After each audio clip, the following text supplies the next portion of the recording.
Magka-live-in kami ng girlfriend ko. 8 AM ang pasok niya sa trabaho at malapit lang naman yung opisina niya dito sa amin. Ang problema, nakaset ang alarm niya ng 6:30 pero hindi agad bumabangon. Every 5 minutes snooze. Hanggang 6:45, tuloy-tuloy yan. At kung akala mong yun na ang malala, hindi pa.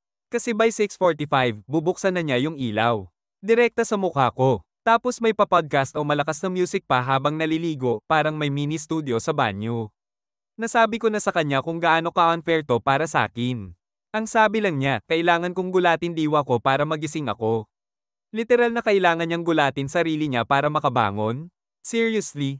Ang mas nakakainis pa, balak na naming lumipat sa medyo malayong lugar, mga 30 minutes mula sa opisina niya, kasi doon malapit yung papasukin kong klase.